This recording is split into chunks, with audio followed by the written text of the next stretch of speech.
안녕하십니까, 책돌이입니다. 오늘 소개해드릴 책은 건강과 다이어트를 동시에 잡는 채소 과일식입니다. 저자는 조승우, 출판사는 바이북스입니다. 저자 소개를 간단하게 하겠습니다. 조승우, 은행에서 첫 사회생활을 시작하며 본격적인 체중 증가가 시작되었다. 3년차의 사업을 결심하고 퇴사 후에 해외 연수를 떠난다. 귀국 후에 커피 유통 및 제조 사업을 하던 중 건강 악화로 모든 것을 중단하고 고향에서 몸과 질병에 관한 공부를 시작한다. 이후에 약학대학에서 한약학을 전공하였다. 그럼 바로 본문을 보도록 하겠습니다. 다이어트는 고도 비만의 환자가 하는 것이 아니다. 질병을 예방하고 치유할 수 있는 가장 강력한 방법이다. 살을 빼기 위한 다이어트가 아니다. 건강을 회복하면 살은 저절로 빠진다. 살이 찌는 이유는 몸에 쌓이는 독소 때문이다. 독소를 배출하는 속도보다 쌓이는 속도가 빨라지면 살이 찌기 시작한다. 다이어트의 핵심은 독소 청소이다. 독소를 배출하고 먹어도 독소가 쌓이지 않는 유일한 음식을 먹어야 한다. 죽은 음식이 아닌 살아있는 음식을 먹어야 한다. 가공식품이 아닌 채소 과일식이 정답이다. 인간은 평생 동안 평균 70여 톤의 음식물을 섭취한다. 농경사회와 산업혁명을 거쳐 과잉 섭취 문제가 생겼다.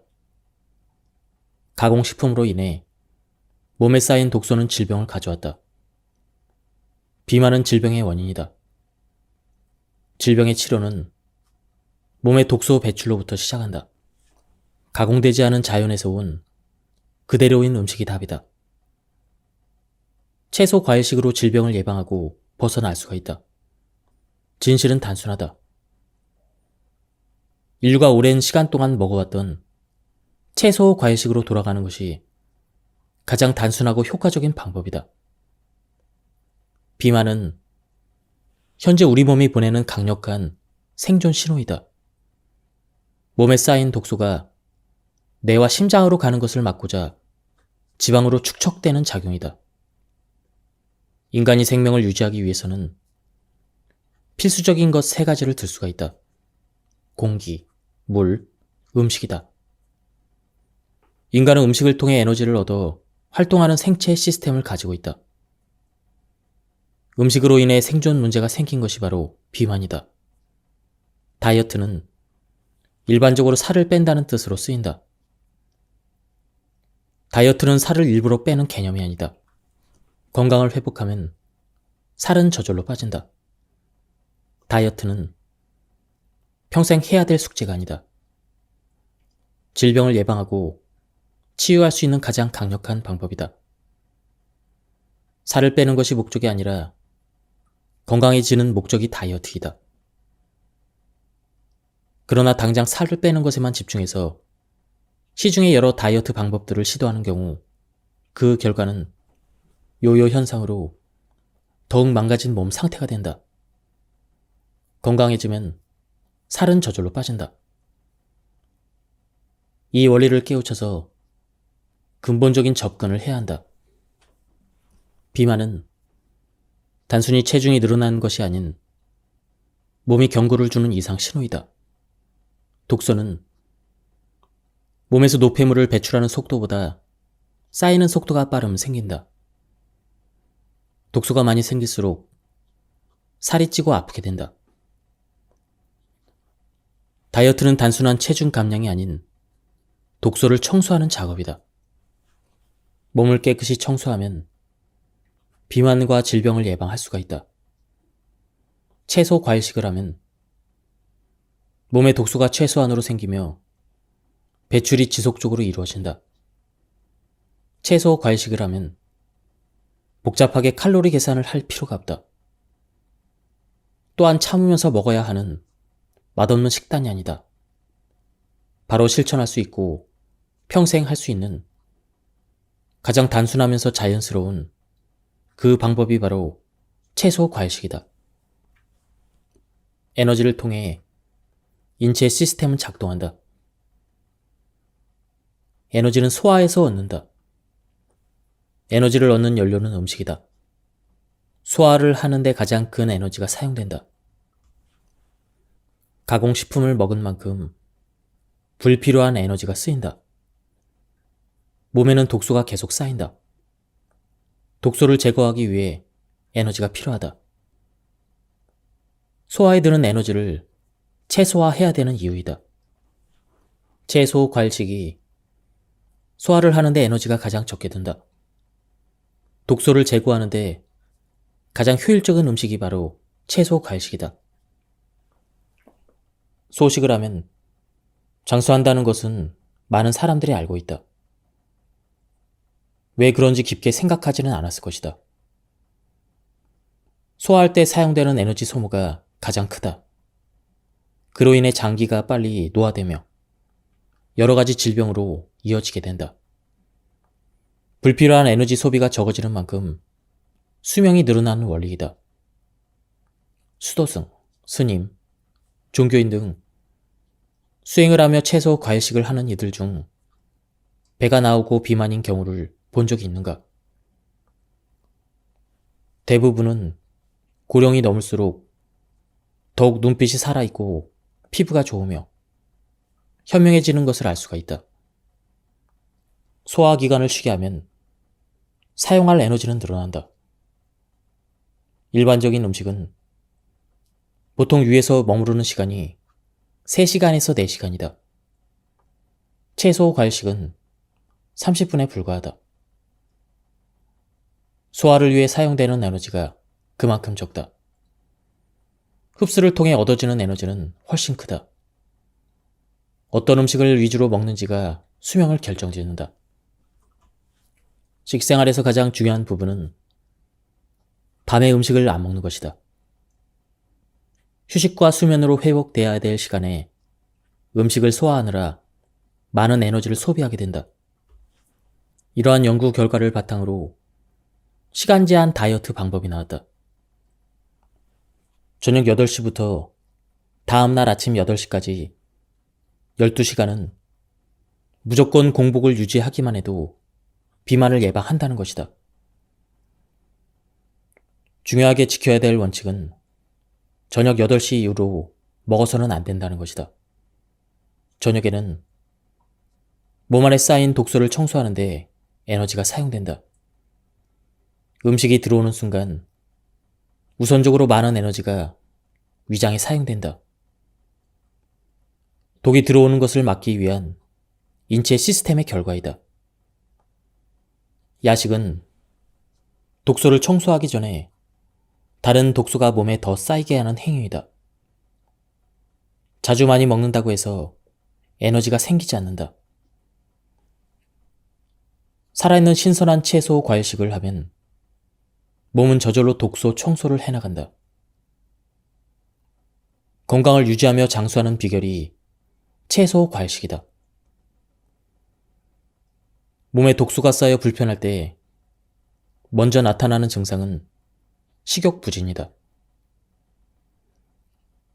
소화에 사용되는 많은 에너지를 회복하는데 사용하기 위한 자가치유 현상이다. 동물들도 마찬가지다. 몸이 다쳤을 때는 본능적으로 섭취를 제한한다. 몸이 회복될 때까지 휴식을 취한다. 인간이 출생 후 가장 폭발적인 성장을 하는 시기는 언제일까? 신생아부터 1년 사이이다. 1년에 약 25cm가 넘는 성장을 할 때 유일하게 먹을 수 있는 것이 바로 모유이다. 모유가 주는 영양분을 분유는 절대 대체할 수가 없다. 모든 분유 제품을 살펴보면 아기에게 가장 좋은 것은 모유입니다 라는 문구가 적혀 있다. 완전 식품이라고 불리는 모유의 단백질 함량은 얼마나 될까? 단백질이 가장 필요한 성장을 많이 하는 시기인 것을 생각하면 최소 70% 이상은 될 것 같이 예상된다.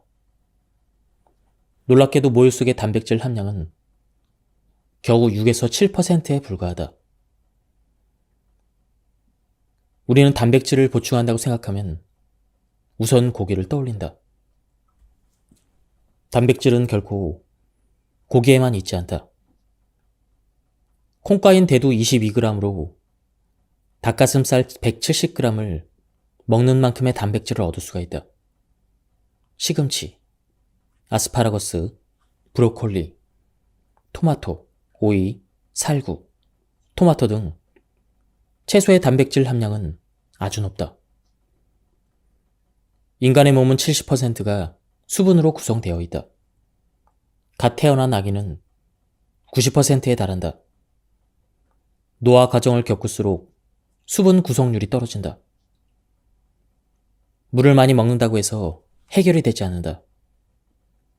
수분 함량이 70% 이상인 음식을 먹어야 한다. 그런 음식은 채소와 과일밖에 없다. 채소와 과일에 들어있는 수분은 중요한 역할을 한다. 영양분을 공급하고 독소를 배출하는 역할이다. 채소, 과일식조차 가열을 하는 순간 많은 수분과 영양분을 상실한다. 채소, 과일도 이러한데 구운 고기가 발암물질이 되는 것은 당연하다. 인간은 죽은 음식이 아닌 살아있는 음식을 먹어야 한다. 그래야 건강하게 살 수가 있다.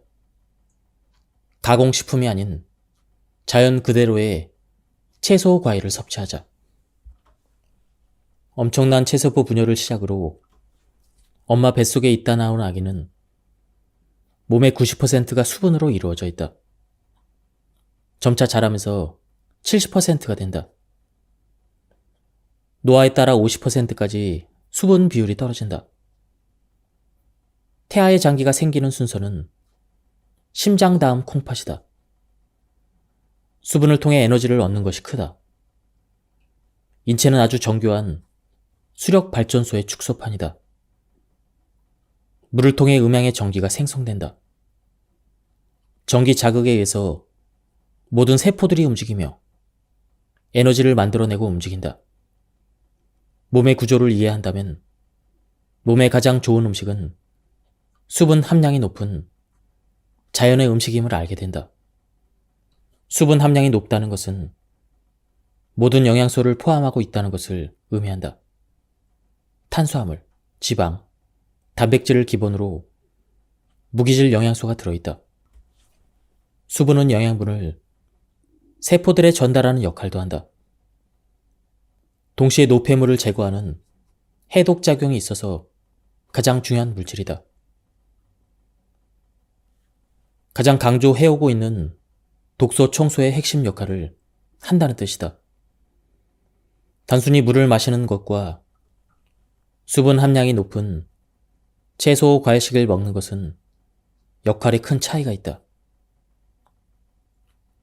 채소, 과일식을 충분히 하는 경우 물을 마시지 않아도 될 정도이다. 지구의 구성 성분 역시 물이 70%이다. 자연의 섭리를 따라야 한다. 인간의 몸처럼 음식 또한 70%가 수분으로 구성된 것을 먹어야 한다. 수분 함량이 높은 음식은 채소, 과일식 뿐이다. 그 외의 음식은 모두 가공되거나 요리 과정을 통해 수분이 제거되었다. 기억하기 편한 자연의 이치가 바로 7대3의 법칙이다.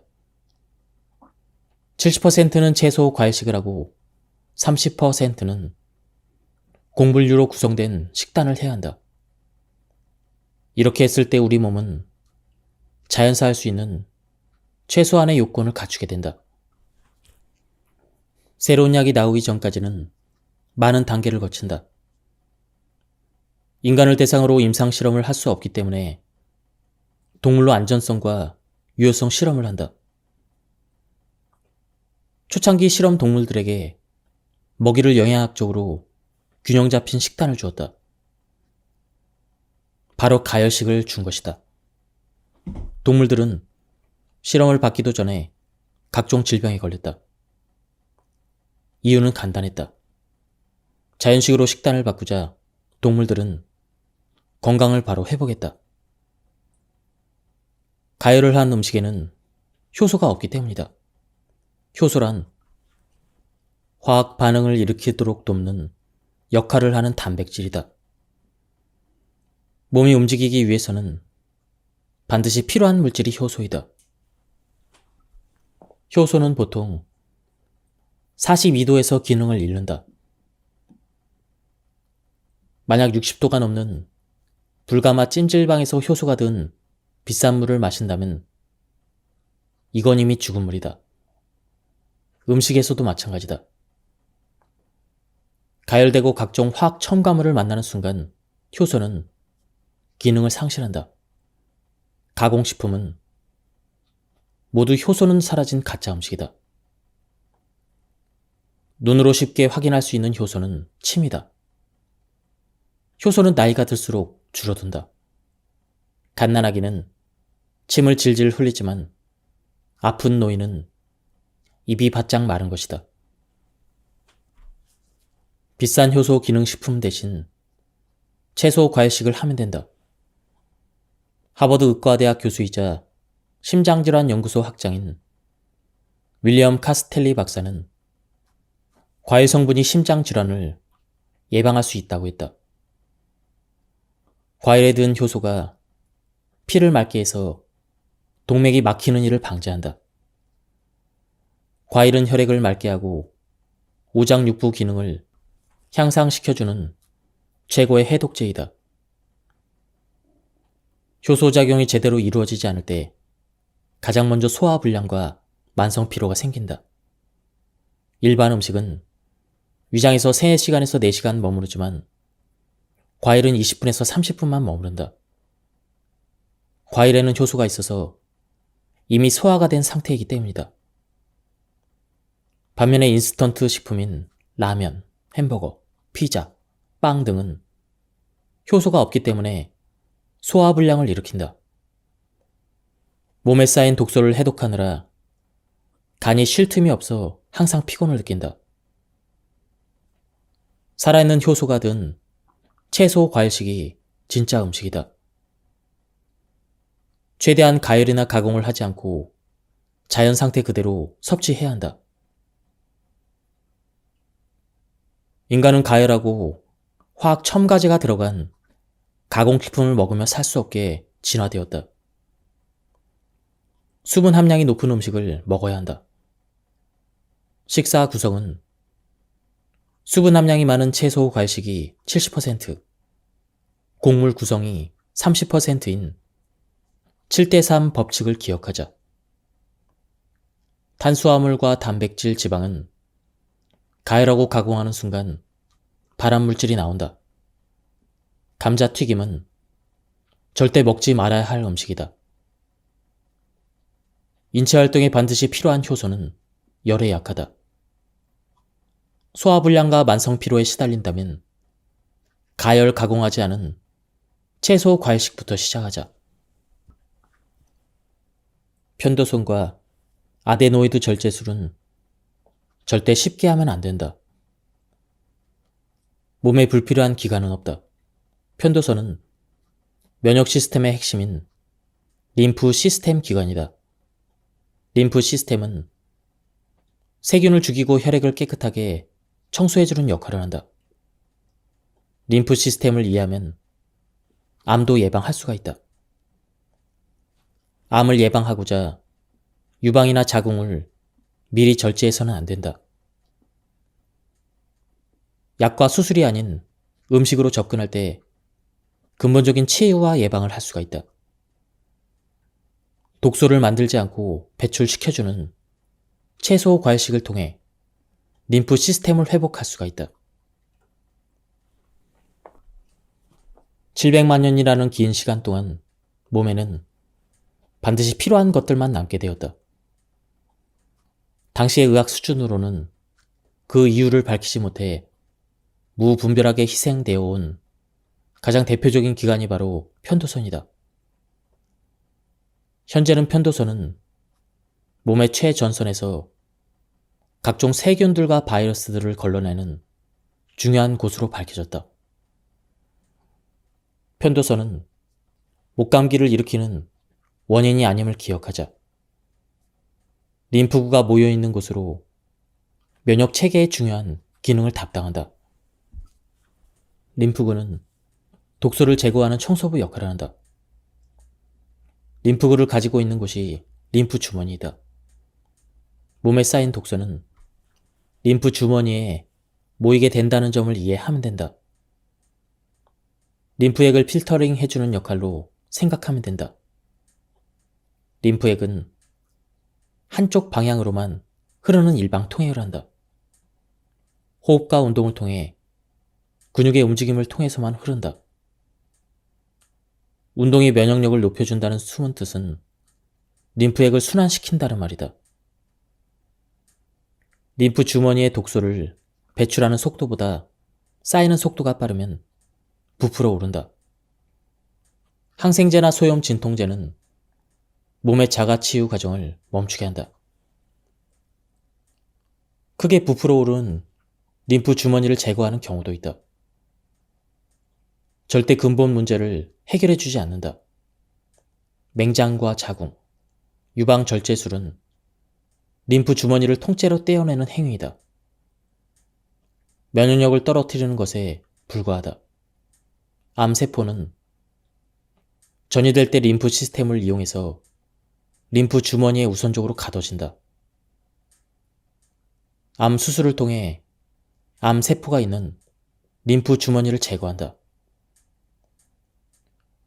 암의 이동을 억제하는 중요한 기능을 없애는 것이다. 이것이 바로 암 수술 후에 재발과 전이가 계속 일어나는 이유이다. 림프 주머니의 역할을 잘못 이해한 결과이다. 림프 주머니의 제거가 아닌 모여있는 독소를 제거해 주어야 한다. 모든 질환은 혈액에 독소가 많이 쌓이면서 시작한다. 비만은 비상사태를 막고자 몸이 몸부림치는 신호이다. 독소 청소를 더할 수가 없어 지방으로 계속 저장하는 것이 바로 비만이다. 제발 부탁이니 그만 좀 독을 먹으라는 신호를 무시해서는 안 된다. 비만의 끝은 결국 암이라는 것을 기억해야 한다. 몸에 쌓인 노폐물과 독소들을 배출하는 작업을 먼저 해야 한다. 이것을 해줄 수 있는 것은 약과 수술이 아니다. 자연에서 온 살아있는 진짜 음식인 채소 과일식이면 충분하다. 더 이상 독소가 들어오지 않는 것도 중요하다. 림프 시스템이 회복될 때까지라도 동물성 식품인 육류와 생선, 유제품류 섭취는 중단해야 한다. 정제당인 설탕과 화학 첨가제가 들어간 모든 가공식품 섭취는 피해야 한다. 암을 정복하기 위한 연구는 암을 원천적으로 예방하는 연구가 아님을 우리는 이제 알고 있다. 음식이 질병을 예방하고 치료하는 유일한 방법임을 반드시 자각해야 한다. 내가 먹는 음식이 나를 만든다는 진실을 반드시 명심하자. 인간의 몸은 평균 약 60개 조의 세포로 구성되어 있다. 세포는 아주 얇은 세포막에 의해 보호된다. 중요한 세포막의 구성 성분이 콜레스테롤이다. 세포막을 공격하는 물질이 활성산소이다. 산소는 몸의 탄수화물과 단백질과 지방을 분해할 때 사용된다. 여기서 나타나는 산소 쓰레기가 활성산소이다. 활성산소는 암세포를 일으킨다. 활성산소를 줄여주는 물질이 항산화제이다. 항산화제가 들어있는 대표적인 음식이 바로 채소 과일식이다. 채소 과일식이 자연 치유력을 높여주는 원리이다. 몸에 나쁜 활성산소만 만들어지게끔 신은 인간을 설계하지 않았다. 혈관 안쪽에서는 피가 잘 흐를 수 있도록 산화질소를 만들어낸다. 산화질소는 혈관 질환을 예방하는 중요한 역할을 한다. 혈관은 정제 탄수화물과 동물성 식품과 기름으로 공격받는다. 산화질소는 지방이 많이 생겨 혈관이 끈적거리게 되는 현상을 막는다.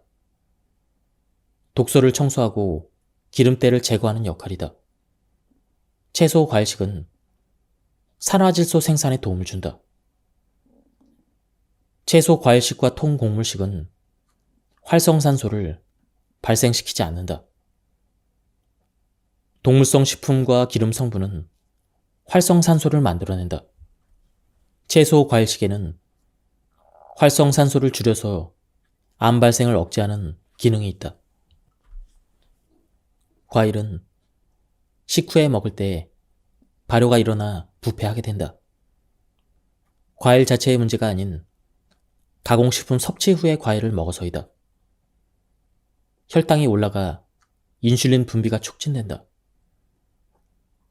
소화가 빨리 되는 과일을 다른 음식보다 나중에 먹으면 독소가 생긴다. 독소로 인한 간 수치가 올라간다. 과일은 완전 식품으로 공복에 먹으면 해독작용을 도와 간 기능을 향상시킨다. 가열된 통조림이 아닌 살아있는 신선한 과일을 먹어야 한다. 신선한 과일은 혈당 조절에 가장 큰 도움이 된다. 공복에 과일을 섭취하면 삶의 질이 높아진다. 식전 과일도 맛의 종류에 따라 배합을 지키면 좋다.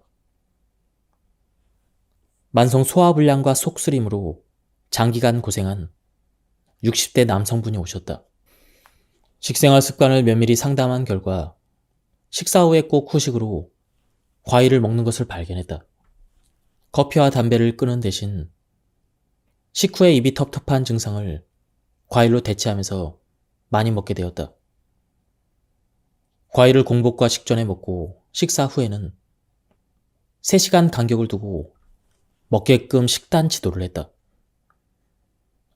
한 달 뒤에 더 이상 위장약이 필요 없을 만큼 소화불량과 속쓰림이 사라졌다. 과일은 식전에 먹어야 한다고 상담할 때마다 안내한다. 반응은 2가지다. 과일은 공복에 먹으면 속이 쓰릴 수 있다고 건강 프로그램에서 봤다는 반응이다. 다른 반응은 나는 지금껏 식후에 먹어봤지만 아무런 불편함이 없었다고 하는 경우이다. 형성된 인식을 전환하기는 결코 쉽지 않다. 특히나 누군가에 의해서 의도적으로 주입된 경우 더더욱 힘들다. 인간의 몸은 어떤 상황에서도 적응할 수 있게 진화되었다. 자정 능력과 치유 능력 덕분에 몸의 이상을 못 느낄 뿐이다. 불필요한 곳에 지속적으로 많은 에너지를 사용하는 만큼 건강한 노후와는 멀어지게 된다. 비알코올성 지방간 질환의 원인은 떡, 과일, 면 같은 탄수화물을 많이 먹어서라고 한다. 과일을 먹으면 당이 올라가기 때문에 몸이 안 좋다는 괴담까지 조성되었다. 라면이나 스팸에 발암물질이 들어있다는 사실은 외면한 채 천연 영양제인 과일이 마치 질병의 원인처럼 둔갑한 이유는 무엇일까? 발효가 되는 과일의 특성 때문이다. 발효된 음식은 몸에 좋지만 과일 자체가 몸 안에서 발효가 되는 것은 다른 문제이다. 과일이 몸 안에서 발효가 될 수 있는 상황은 소화가 어려운 가공식품들 다음에 먹어서이다. 식후 과일을 디저트로 먹으면서 여러 증상들이 생긴다. 과일은 반드시 공복이나 식전에 먹어야 한다. 인간은 과일을 그렇게 먹어왔다. 고기는 단백질로 소화가 가장 어려운 영양소이다. 위장에서 3시간에서 4시간 머무르는 동안 부패됨의 독소를 발생시킨다. 고기를 먹은 다음 후식으로 과일을 바로 먹으면 과일이 고기에 막혀서 못 내려가고 발효가 되면서 몸은 산성화되어 속쓰림이 발생한다. 소화하는 데 큰 에너지가 필요 없이 30분이면 위장을 떠나는 과일이 제 기능을 못하는 이유이다. 소화가 빨리 되는 과일을 먼저 먹고 그 후에 다른 음식을 먹어야 한다. 식전의 과일은 포만감을 유지해줘서 식사량이 줄어 다이어트에도 효과적이다. 설탕 섭취가 줄면서 당뇨 관리에도 효율적이다. 소화시키면서 사용되던 많은 에너지가 절감되면서 피로는 줄고 활력이 넘치는 생활을 하게 된다. 식전에 과일을 먹었을 뿐인데 삶의 수준이 높아지는 것이다. 과일을 주식으로 하는 침팬지가 당뇨병에 걸리지 않는 이유이다.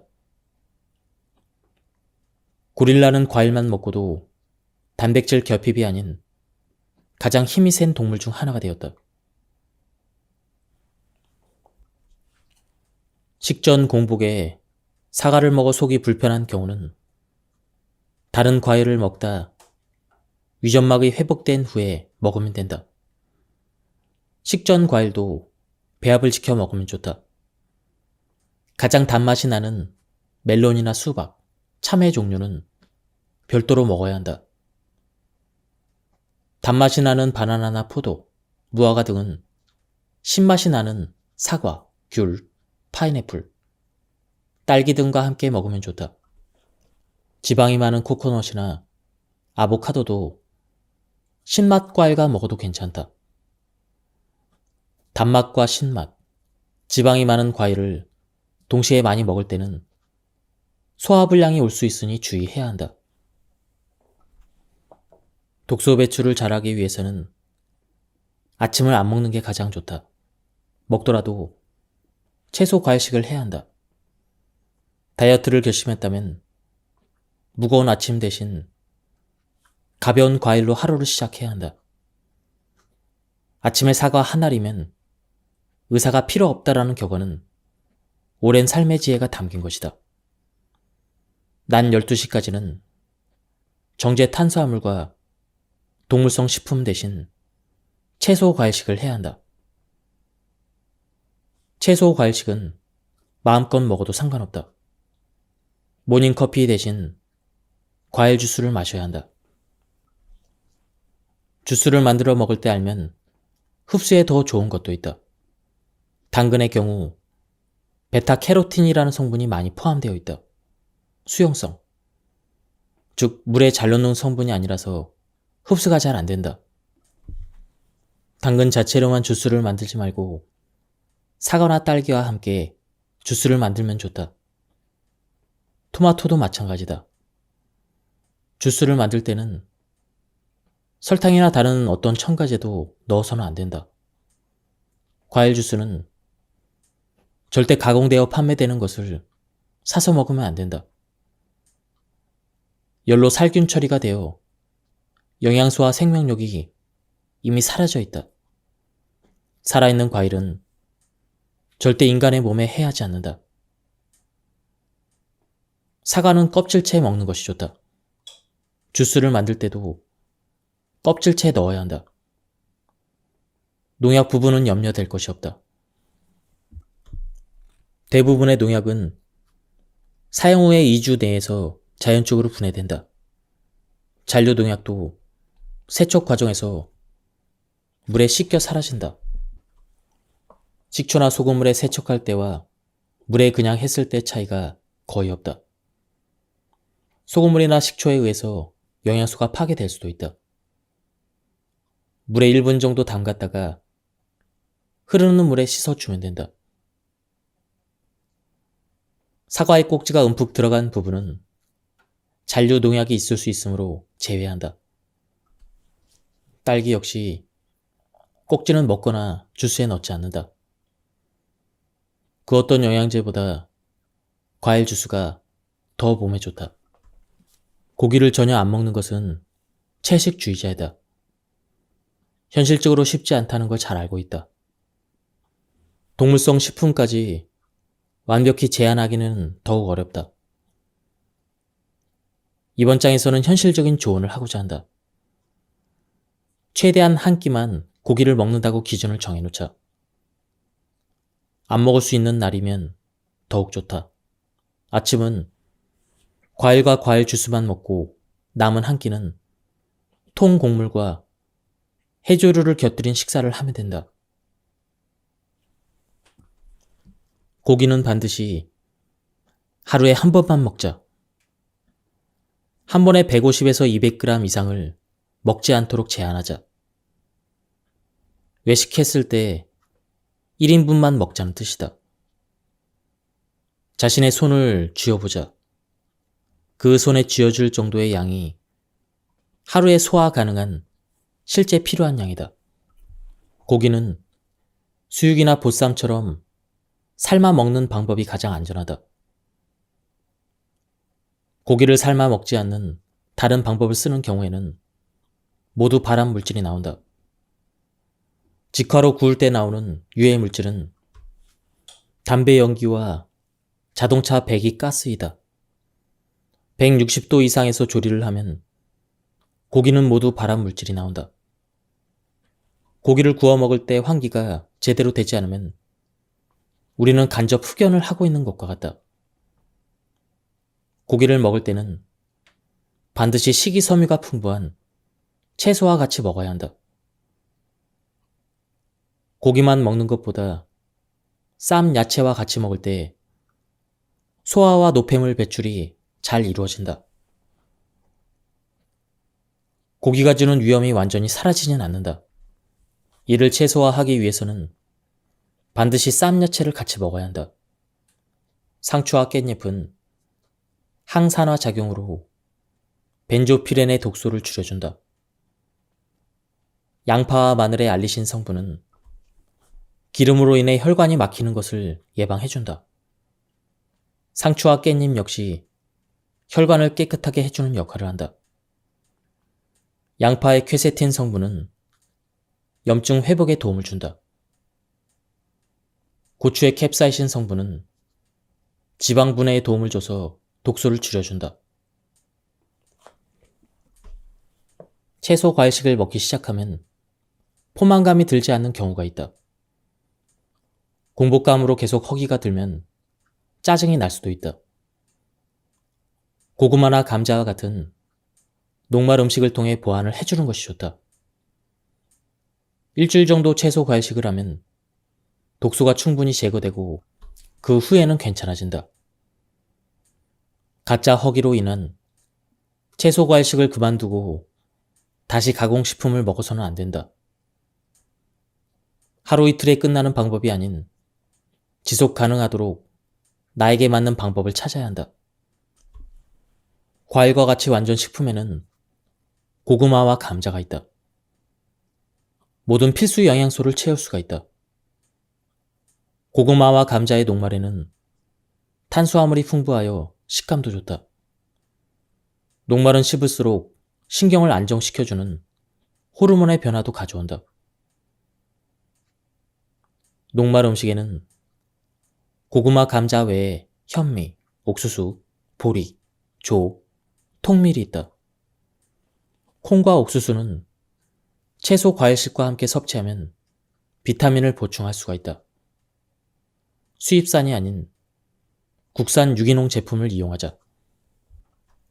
아침에 일어나면 가장 먼저 미지근한 물을 한 잔 마셔야 한다. 식사 10분 전에 물을 한 잔 마시거나 과일을 먹자.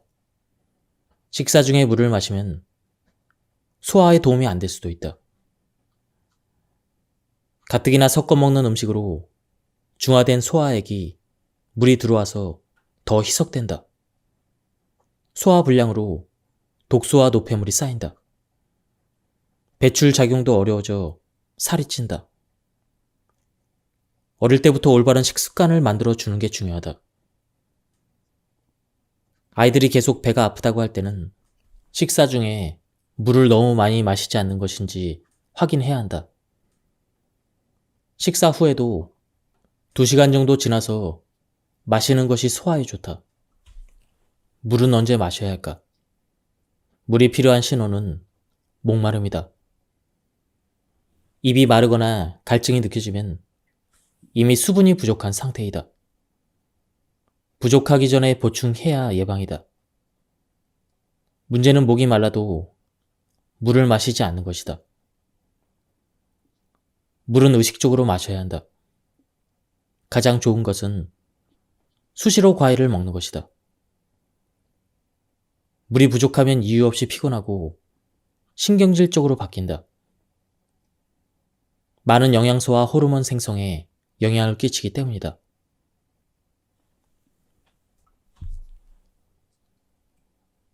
우선 배출, 섭취, 동화 주기의 개념을 완전히 이해하자. 배출 시간은 새벽 4시에서 낮 12시, 섭취되는 시간은 낮 12시에서 저녁 8시, 동화되는 시간은 저녁 8시에서 새벽 4시이다. 배출 주기는 항상 과일 또는 과일 주스만 섭취하자. 동화 주기에는 물만 마신다. 이 두 가지 원칙은 항상 지켜줘야 한다. 과일은 통조림이나 말린 과일이 아닌 신선한 과일을 말한다. 과일 주스는 가공식품으로 나온 만들어진 주스는 사서 먹으면 안 된다. 사과나 바나나 정도만 넣어서 직접 갈아 마시면 된다. 생활을 하다 보면 놀러 갈 때도 있고 친한 사람들과 모임을 하는 날도 있다. 최대한 약속을 제한하자. 이럴 때 먹게 되더라도 다음 날부터 다시 시작하면 된다. 이 방법은 직장인들을 위한 일반적인 실용편으로 이해해도 된다. 동물성 식품을 먹어도 된다. 기본적으로 식사는 1일 2식이다. 아침 식사를 해오던 습관이 있는 경우에는 무조건 과일이나 과일 주스로 바꾸자. 공복을 유지하다 점심을 먹어도 좋다. 12시간 공복을 지키자. 회식이나 저녁 약속으로 인해 밤 9시나 10시까지 음식을 섭취했다면 최소한 다음날 아침 9시에서 10시까지는 물만 마시도록 하자. 12시간 이상 공복 유지를 통해 내장 지방을 비롯한 체지방이 분해된다. 하루 한 잔의 커피가 꼭 필요할 때는 과일 주스 섭취 후에 오후 2시 전까지가 좋다. 점심과 저녁은 일반식으로 먹어도 된다. 기억할 것은 당질을 제한하는 것이다. 대표적인 것은 밀가루를 사용한 면과 빵이다. 점심 저녁 메뉴로 김밥, 라면, 우동, 국수, 파스타는 피한다. 쌀밥은 평소 먹는 양의 절반만 먹도록 한다. 현미밥을 챙겨와서 백미 대신 먹으면 가장 좋다. 떡이나 볶음밥은 피한다. 찜닭을 먹을 때 들어있는 당면은 먹지 않는다. 튀김 음식과 설탕이 많이 들어간 과자는 제한한다. 회사 탕비실에 구비된 빵이나 과자는 다이어트 기간 동안에는 먹지 않는다. 과일은 마음껏 먹어도 된다. 말린 과일이나 통조림 과일은 제외이다. 당질 제한은 탄수화물을 기본적으로 제한하는 것이다. 흰 쌀밥, 빵, 면류를 제한한다. 동물성 식품인 고기, 생선, 달걀 섭취도 가능하다. 채소, 버섯, 해조류, 두부 등을 골고루 섭취하면 된다. 국수가 먹고 싶을 때는 메밀국수를 먹는다. 시중에는 100% 메밀을 사용하는 음식점을 찾기 힘들다. 동료들과 콩국수나 냉면집에 갔을 때는 메밀국수를 먹는다. 빵 역시 통밀빵은 먹어도 좋다. 고기를 먹을 때도 당질 제한을 한다. 탄산음료는 마시면 안 된다. 고기를 충분히 먹고 밥은 함께 먹지 않는다. 쌈 채소를 먹으면 배불리 먹을 수가 있다. 고기는 가급적 지방이 적은 부위로 먹자. 삶아 먹는 수육 형태가 좋다. 구운 생선은 최대한 기름을 제거하고 먹자. 해조류와 버섯류를 챙겨 먹자. 샐러드에는 올리브 오일이나 아보카도 또는 코코넛 오일을 곁들여 먹자. 술을 꼭 마셔야 되는 상황에서는 맥주보다는 소주를 마신다. 맥주나 칵테일에는 당질이 많이 들어있다. 물론 술은 안 먹는 게 다이어트에 가장 좋다. 술과 함께 먹는 안주가 문제이기 때문이다. 안주는 견과류나 치즈 정도에 만족해야 한다. 지금까지 이 책에 대한 리뷰를 모두 마쳤습니다. 이 책에는 채소, 과일식뿐만 아니라 건강에 대한 그리고 식습관과 그리고 식품에 대한 광범위한 지식이 많이 들어있는 책이었습니다. 가독성도 굉장히 좋았습니다. 한번 책을 구해서 읽어보실 것을 추천드립니다. 그리고 채소 아침 식사만이라도 채소 과일식을 한번 해보실 것을 추천드립니다. 여기서 리뷰를 마치도록 하겠습니다. 감사합니다.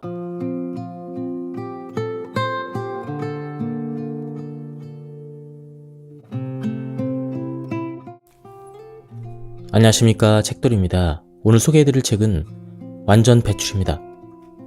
저자는 조승우, 출판사는 사이먼 북스입니다. 오늘은 바로 본문을 보도록 하겠습니다. 세계적인 암 센터들은 모두 채소와 과일을 기본으로 암 환자들에게 처방합니다. 열을 가하면 효소, 즉 생명이 죽기 때문인데요. 효소, 즉 살아있는 음식은 지구상에 채소와 과일밖에 없기 때문입니다. 채소와 과일은 식후에 먹는 디저트가 아니라 몸의 내부를 청소하는 청소 음식이라는 인식의 전환이 필요합니다. 디저트로 먹으면 죽은 음식 뒤에 청소 음식이 들어가서 몸 안에서 발효와 부패가 일어납니다. 과일나무는 자기의 열매인 과일을 호모사피엔스를 포함한 영장류들이 잘 먹도록 최대한 배려합니다. 바로 번식 때문입니다. 동물들의 배설을 통해 자기의 자식들인 씨앗을 멀리 번식하기 위해서입니다. 그렇게 하려면 동물들에게 이득이 있게 해야 합니다. 동물들이 열매를 먹은 뒤에 힘이 나고 생명력을 얻게 해야 된다는 말입니다. 번식의 매개체인 동물들에게 해로운 것을 주면 동물들이 다시 과일을 먹지 않게 됩니다. 과일나무의 번식도 실패한다는 말입니다. 최근 우리나라 국립암센터에서도 암 예방 수칙 10가지를 발표했는데 2위가 채소와 과일을 충분히 먹을 것이었습니다. 1위는 담배를 피우지 말고 담배 연기도 피할 것이었습니다. 두 기관 모두 식습관의 핵심은 채소 과일식이라고 공개적으로 발표했다는 것입니다. 이제 골고루 먹어라 해서 과일과 채소를 우선적으로 먹어라로 바뀌어가고 있는 중입니다. 바뀌었다라는 표현보다는 진실에 가까워졌다고 표현하는 것이 맞을 것 같습니다.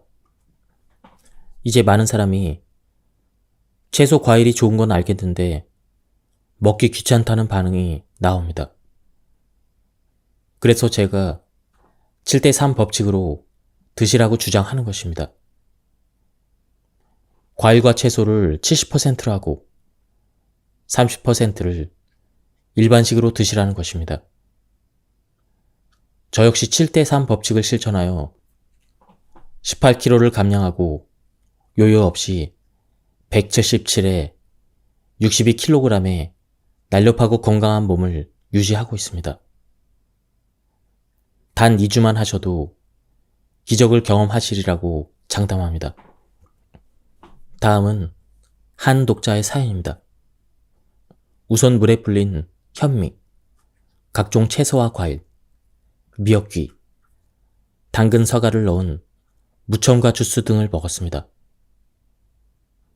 한 번씩 바나나나 오렌지, 귤 등을 먹으면 염증 반응이 일어나는 것을 느꼈습니다. 해당 과일을 끊으니 염증 반응이 사라졌고 얼굴에 났던 것들도 사라지기도 했습니다. 첫 주에는 크게 효과를 못 느꼈고 오히려 더 간지러웠던 것 같았지만 저는 이것이 명현현상이라는 사실을 알았기 때문에 지속할 수가 있었습니다. 그런데 2주가 넘어가니까 내 생에 이렇게 얼굴이 부드러운 적이 있었나 싶을 정도로 얼굴 혈색이 좋아졌습니다. 채소 과일식 첫째 주에 회사에서 건강검진을 했는데 간 수치가 3배나 높게 나왔습니다. 채소 과일식 초기에 몸 구석구석에 있는 독소들이 빠져나오기 시작해서 특정 수치가 높아질 수 있다는 사실을 알고 있어서 큰 걱정을 하지 않았습니다. 조승우 원장님의 말을 믿고 확신을 하고 3주를 완주한 뒤에 피검사를 받았는데 모든 수치가 정상이라고 합니다. 정말 신기했습니다. 고지혈증, 높은 콜레스테롤까지 모두 채소 과일식으로 잡았습니다. 더군다나 저는 어릴 적부터 장이 좋지 않아 묽은 변을 봤는데 채소 과일식 이후에 바나나 모양의 황금변을 보게 되었습니다. 그리고 냄새도 거의 안 납니다. 아토피가 있는 사람들은 비염은 거의 필연적이었는데요. 코가 항상 막혀 있어서 숨도 입으로 쉬고 코 맹맹이 소리로 말했는데 채소 과일식 초기에 맑은 콧물이 주룩주룩 며칠 동안 나더니 비염까지 사라졌습니다. 1875년에 태어나신 노먼 로커 박사님은 1984년에 무려 109세에 사망하기 전까지 산음식이 날씬한 몸과 건강과 장수를 보장한다라는 본인의 이론을 몸소 증명하신 분으로 유명합니다. 비록 의사는 아니지만 어떤 의사들보다 인간의 몸에 해박하신 박사님은 의사들의 의사로 존경받고 계십니다. 특별히 채소 주스, 과일 주스, 채소즙, 야채즙을 매일 먹어야 한다고 주장하며 직접 착즙기와 믹서기를 발명하신 분이기도 합니다. 나는 나이를 먹지 않는다라며 일명 주스맨으로 활동하셨습니다. 물론 여기서 말하는 주스란 과일을 직접 갈거나 즙을 낸 무첨가 주스를 말합니다. 실제로 입에서 항문까지 우리 몸은 뚫려 있습니다. 다른 말로 하면 길고 긴 호스 모양으로 되어 있습니다. 이곳으로 매일 많은 양의 음료수와 음식물이 들어갑니다. 그리고 밖으로 빠져나갑니다. 생각해 보시길 바랍니다. 강물도 상류에서 하류로 흘러가면서 각종 쓰레기를 강 언덕에 쌓아놓는데 우리 몸이야 말해 뭐하겠습니까? 강물이 나뭇잎이나 나뭇가지와 함께 흘러갔다면 강물은 그 순수함을 천년만년 유지할 것입니다. 나뭇잎도 썩고 나뭇가지도 썩어서 자연으로 돌아가기 때문입니다. 그러나 각종 쓰레기와 함께 흐른다면 결과는 뻔합니다. 이 쓰레기들이 강둑을 막을 것이고 언덕에도 쌓이게 되어 강물의 흐름을 막게 됩니다. 강이 살아나려면 몸속으로 쓰레기가 들어오지 않으면 되고 들어온 쓰레기라 하더라도 매일매일 청소하는 시스템이 작동하면 됩니다. 강에 넘치는 쓰레기를 완전히 배출하면 강물이 아름답게 흐르고 몸의 쓰레기를 완전히 배출하면 비만과 질병이 사라질 것입니다. 한국에는 이시영 박사님이 계십니다. 90세인데도 70대처럼 보이는 자연의학계의 큰 어르신입니다. 이시영 박사께서 젊은 시절 자연의학의 원조라고 불리는 스위스의 빌야 벤야 병원에 공부하러 가셨습니다. 이 병원에서 아침마다 당근과 사과로 만든 주스를 환자들에게 주면서 1897년부터 사용해온 불로초라고 말합니다. 왜 그러냐고 물으니 당근은 땅속에 있는 모든 영양분을 뿌리에 흡수해서 저장한다라고 합니다.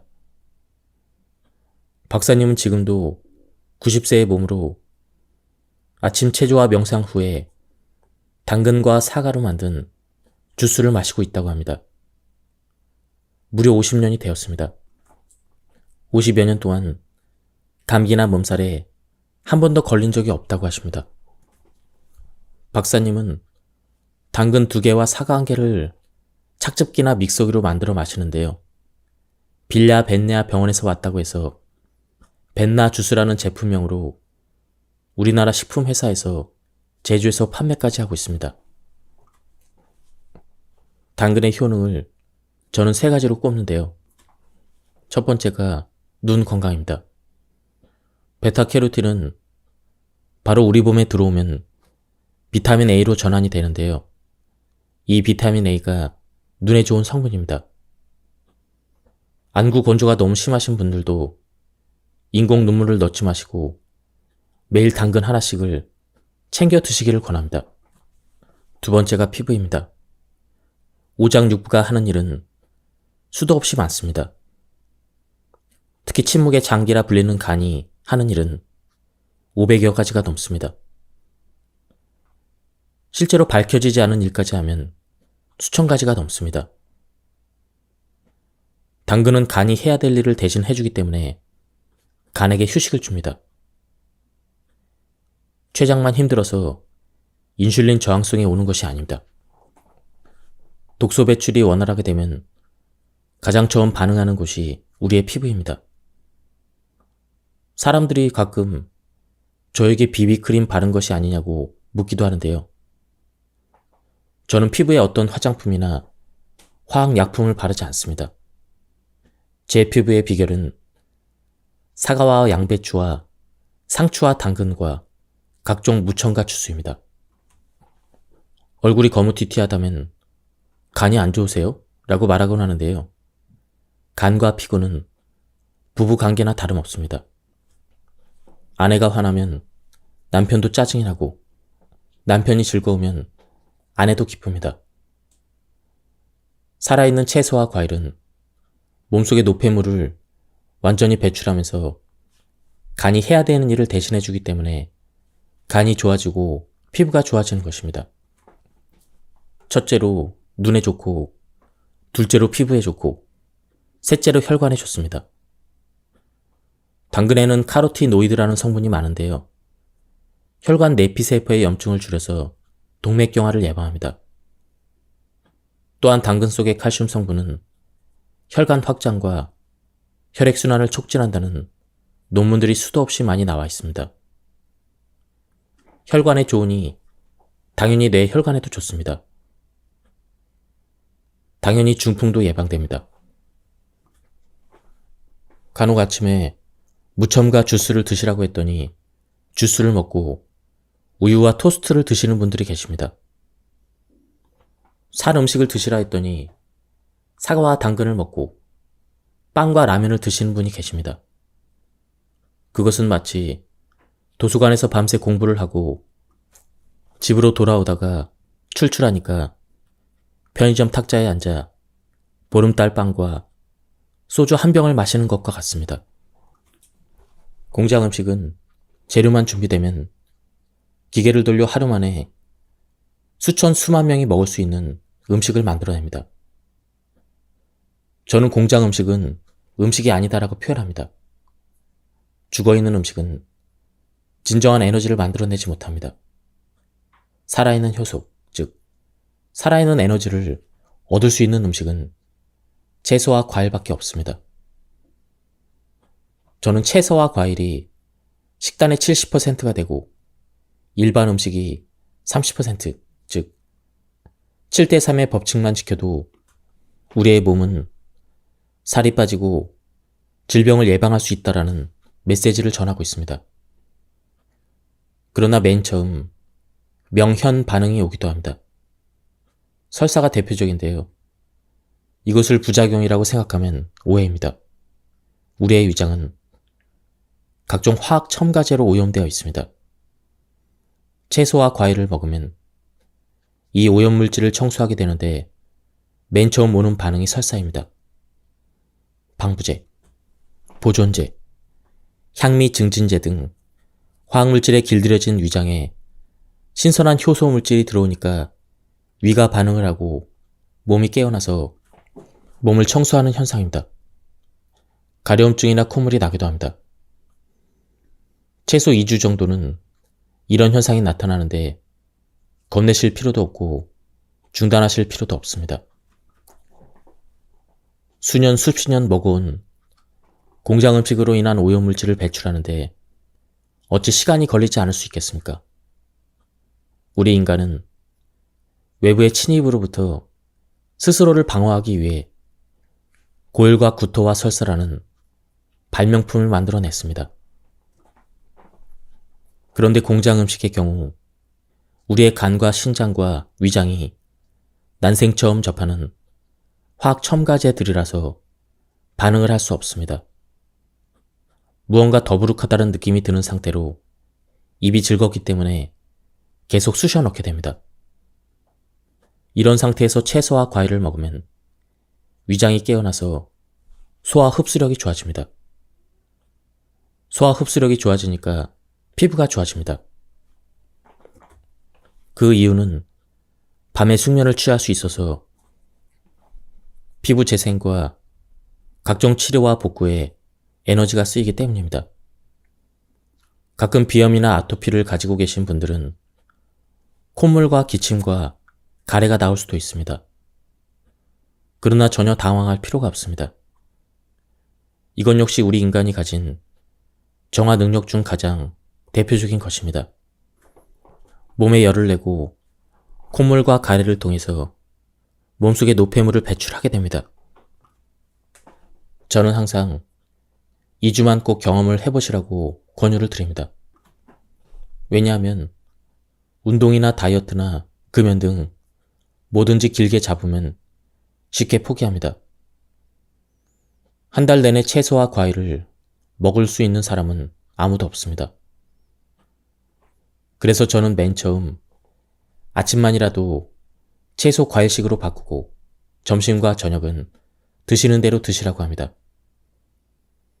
하비 다이아몬드는 그의 명저 다이어트 불변의 법칙에서 우리 몸은 3대 주기로 나누어져 있다고 갈파한 적이 있습니다. 하루 24시간을 3대 주기로 나누는데 낮 12시부터 저녁 8시까지가 음식을 섭취하는 섭취 주기로 먹은 것들을 충분히 소화시킬 수 있는 시간입니다. 그 다음 밤 8시에서 새벽 4시까지가 동화 주기입니다. 즉, 먹었던 것들을 양분으로 흡수하고 불필요한 것들은 내보낼 준비를 하는 시간입니다. 그리고 새벽 4시에서 낮 12시까지가 배출 주기인데요.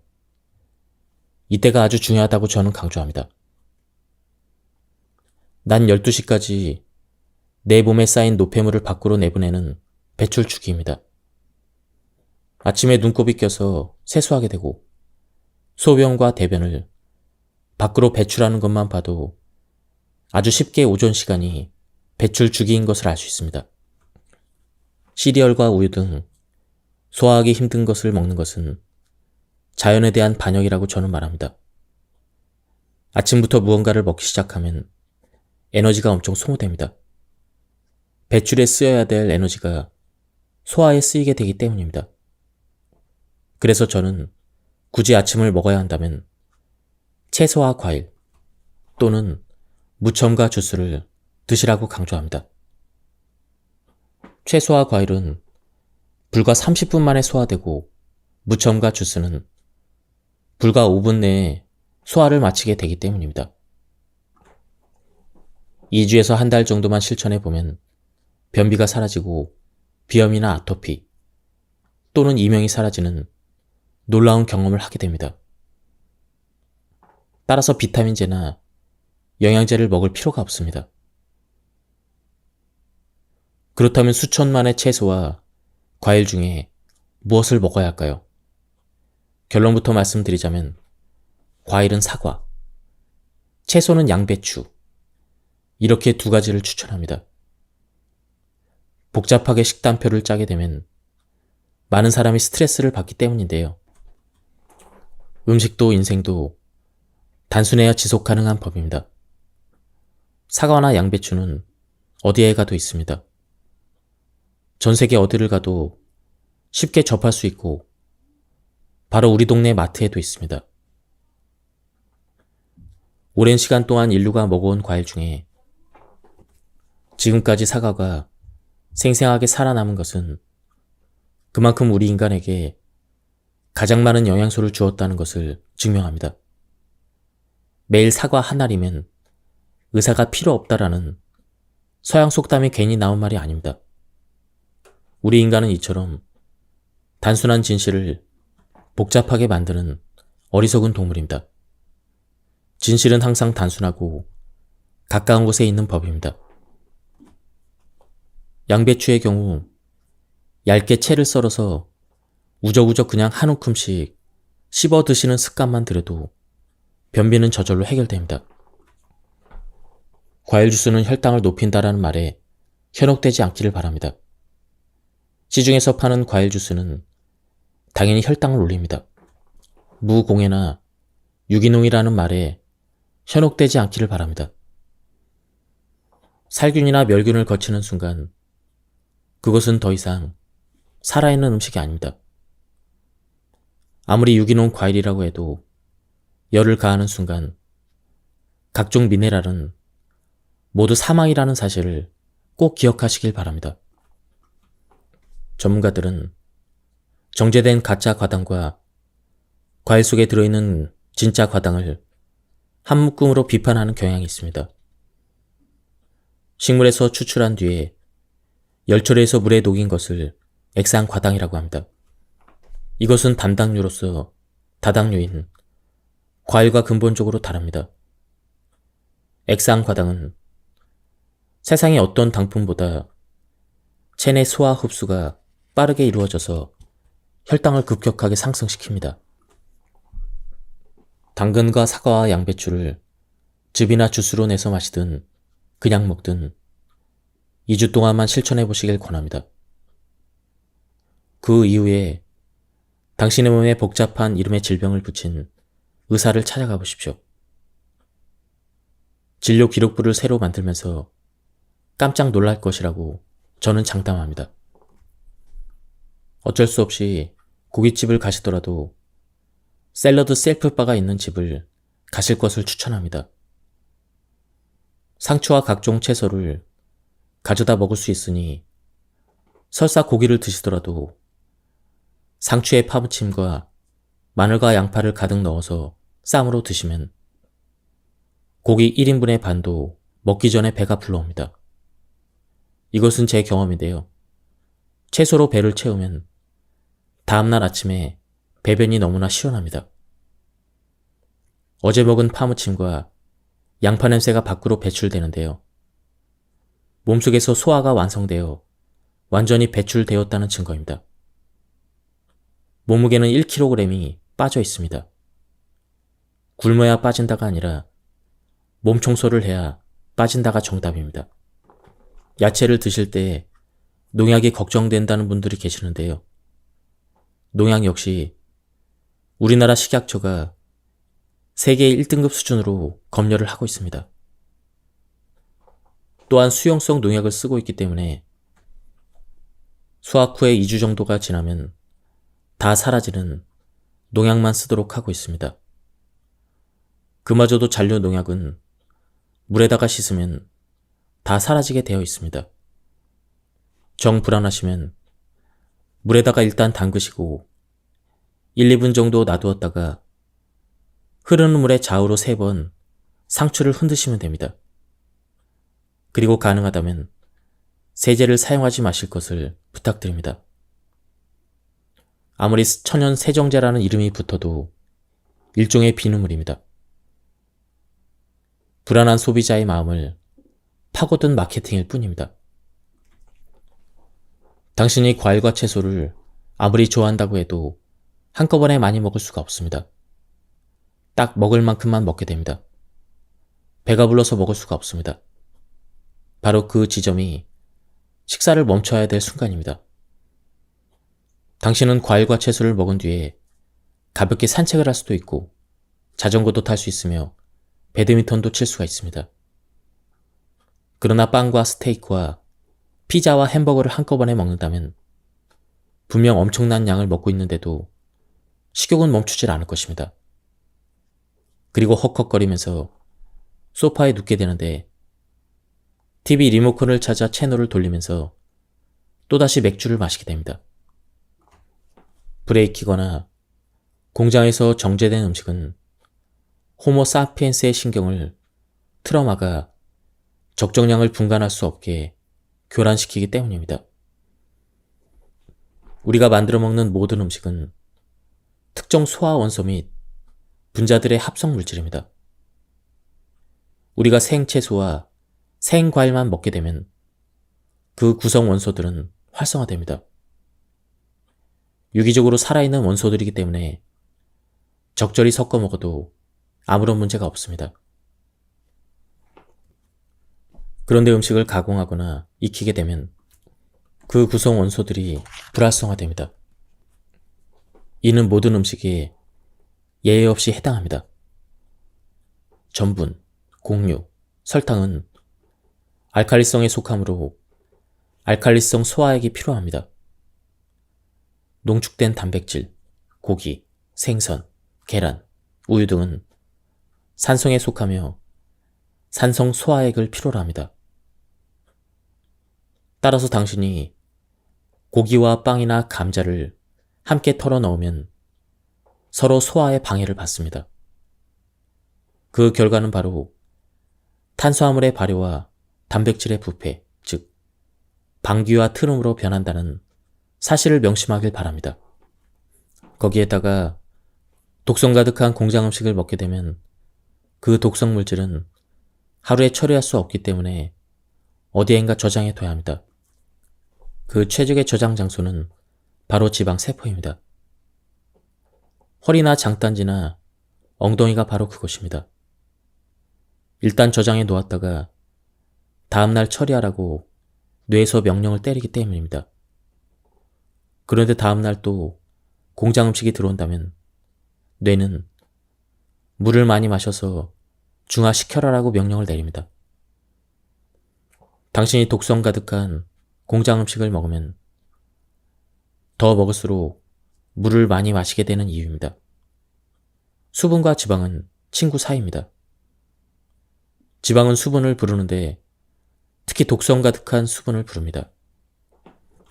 살이 찐 사람들은 배도 출렁거리고 팔뚝도 출렁거리는데 지방과 수분이 함께 그곳에 자리하기 때문입니다. 그러나 저는 그것도 일종의 몸의 자구책이라고 주장합니다.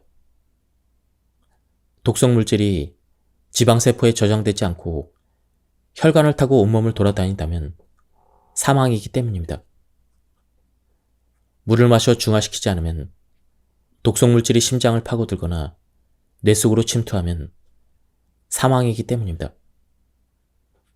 그러니까 살이 찌는 것도 우리 몸이 죽지 않기 위해 살기 위한 생존 본능이라고 제가 주장하는 까닭입니다. 우리가 마실 수 있는 즙이나 주스로 만드는 까닭은 채소나 과일이 포함되어 있는 살아있는 원소를 될 수 있는 한 빨리 우리 몸에 동화시키려는 의도입니다. 과일과 채소 또한 살아있는 상태로 먹더라도 소화기관에 어느 정도 부담을 주기 때문입니다. 과일과 채소의 섬유질은 비록 그것이 긍정적인 효과가 있다고 할지라도 30분 정도의 시간이 필요합니다. 반면에 무첨과 주스는 5분이면 몸속에서 소화를 완성합니다. 식탁에 앉아 주스를 마시면서 인간적인 관계도 완성됩니다. 그런데 불에 익혀 죽은 음식을 계속 먹고 있는데도 당신이 죽지 않고 살아있는 이유는 무엇일까요? 신이 우리 몸속에 자체적으로 생성되는 효소를 만들어 주었기 때문입니다. 이것을 체내 효소라고 부르는데 무려 2만여 개로 알려져 있습니다. 그 2만여 개 중에 대표적인 것을 체내 효소 3총사라고 부릅니다. 침샘에서 분비되는 탄수화물의 분해 효소인 아밀라아제, 단백질 분해 효소인 프로테아제, 지방 분해 효소인 리파아제 등이 바로 그들입니다. 만일 당신이 오늘도 내일도 끊임없이 죽은 음식이나 공장 음식으로 과식을 한다면 어떻게 될까요? 이 체내 효소를 분비하는 장기들은 결국 지쳐 쓰러지게 됩니다. 이것은 마치 인슐린을 만들어내는 췌장이 하루 필요 분량의 인슐린을 초과해서 매일 생산하다가 지쳐서 인슐린 저항성에 직면하는 이유와 하나도 다르지 않습니다. 체내 효소라는 말은 말 그대로 인체에서 만들어지는 효소를 뜻하며 평생 생산되는 양이 정해져 있습니다. 또한 하루의 생산량까지 정해져 있습니다. 하루에 만들어지는 일정 양을 우리 몸은 소화와 대사에 나눠 쓰고 있다는 사실을 주목하시기 바랍니다. 당신이 아침부터 저녁까지 죽은 음식을 위장에 퍼부었다면 당신은 일주일 분량의 소화효소를 하루에 사용한 셈이고 그만큼 당신의 수명은 짧아질 수밖에 없습니다. 저는 지금 장수에 대해서 말하고 있습니다. 불필요한 곳의 효소가 낭비되지 않도록 잘 유지하십시오. 과식하는 사람 중에 장수하는 사람은 없습니다. 과도한 체내 효소의 낭비 때문입니다. 세계 장수촌의 100세 노인들은 대부분 소식주의자인데 체내 효소를 과도하게 사용하지 않기 때문입니다. 우리나라 100세 노인들에게 건강법이 무엇이냐고 물으면 배가 부르기 직전에 숟가락을 놓는다고 이구동성으로 말하는 이유입니다. 중국의 고서에서도 복팔분이면 의사가 필요 없다고 했습니다. 뱃속을 80%만 채우면 비만도 질병도 노화도 없다는 뜻입니다.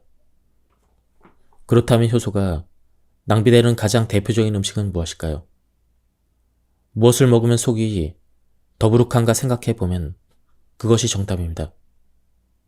어려울 것이 하나도 없습니다. 영양학이나 의학책을 읽으면서 힘들게 분석할 필요도 없습니다. 공장에서 만들어지는 음식과 각종 육류를 먹으면 이 물질들을 분해하고 소화시키기 위해서 방대한 양의 소화효소를 소비해야 합니다. 소화효소를 낭비하지 않는 것만으로도 당신은 건강을 유지할 수가 있습니다. 과일과 채소는 효소 덩어리라고 불러도 무방합니다.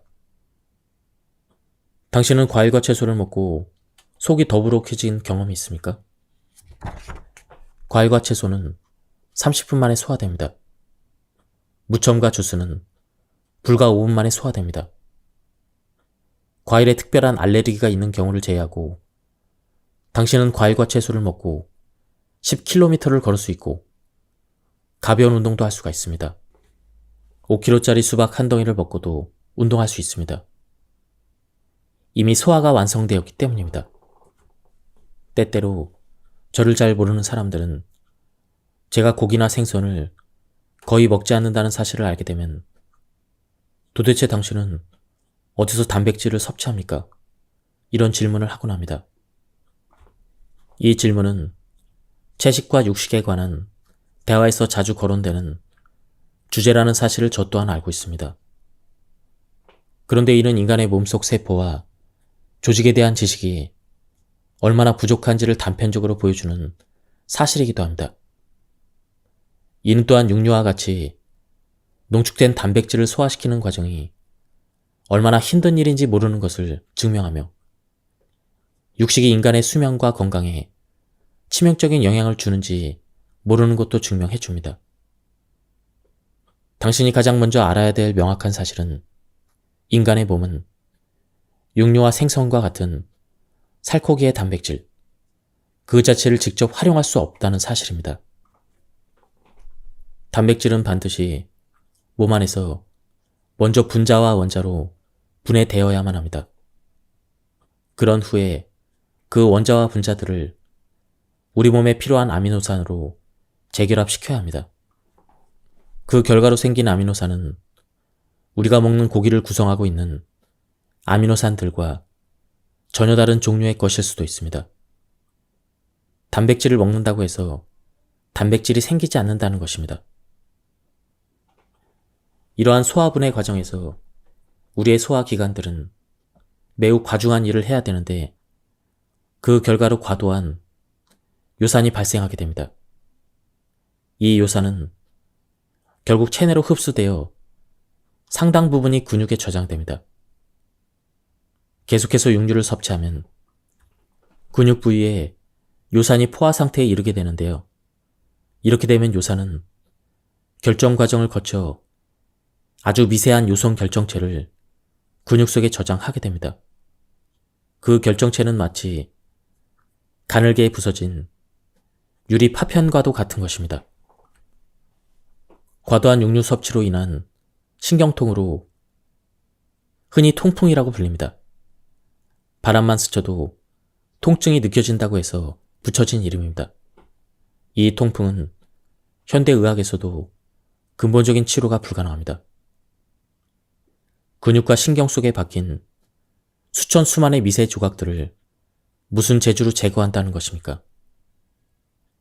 몸짱으로 유명한 가수 김종국 씨가 통풍 진단을 받아서 화제가 된 적이 있습니다.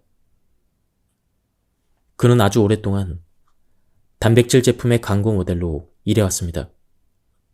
고기를 좋아하고 단백질 영양제까지 먹는다면 통풍에 안 걸릴 수가 없습니다. 요산 결정체도 인간 몸에서 형성되는 노폐물에 불과합니다. 현대의학에 의지하지 마시고 과일과 채소와 무첨가 주스로 완전히 배출하시기 바랍니다. 얼마 전에 배우 엄정화 씨가 아침 공복에 레몬수를 마시는 영상을 보고 많은 분들이 레몬수에 관심이 많아졌습니다. 저는 모닝커피 대신 모닝 레몬수를 드실 것을 적극 추천합니다. 레몬에는 비타민C 외에도 각종 비타민과 유기미네랄이 풍부합니다. 실제로 제가 운영하고 있는 네이버 예방원 카페에 오시면 많은 분들이 아침에 일어나자마자 음양탕과 레몬수 사진을 매일 올리십니다. 그리고 레몬수를 마신 뒤에 몸의 변화를 이구동성으로 자랑하십니다. 레몬과 같이 감귤류 과일에는 비타민C와 플라보노이드가 풍부하기 때문에 꾸준히 섭취할 경우 매끈한 피부로 만들어줍니다. 또한 레몬수는 신장 결석을 예방합니다. 칼슘 등이 뭉쳐서 결석이 되는데 크기가 작으면 소변으로 배출되지만 그렇지 못하면 결석이 형성됩니다. 즉, 콩팥에 돌이 생기는 것입니다. 레몬에 함유된 구연산이 옥산산 칼슘 축적으로 생기는 신장 결석을 막기 때문인데요. 실제로 레몬수를 마신 사람은 마시지 않는 사람보다 신장 결석 발생 비율이 훨씬 낮았다는 연구 결과도 계속 발표되고 있습니다. 이외에도 레몬수는 체내 지방의 증가를 억제하기도 합니다. 레몬이 우리 몸을 산성화시키고 위장장애와 역류성 식도염을 발생시킨다는 누명을 쓰고 있습니다. 또한 치아를 부식시킨다는 어처구니없는 누명도 쓰고 있습니다. 계속해서 강조드리지만 레몬은 우리 몸을 알칼리성으로 균형 잡아주는 식품이지 산성화시키는 식품이 아닙니다. 몸을 산성화시키는 과일은 이 세상에 없습니다. 그런 과일은 애초에 인류가 먹을 수가 없었고 당연히 인류가 배제시켰을 것입니다. 레몬수를 만드는 방법은 아주 간단합니다.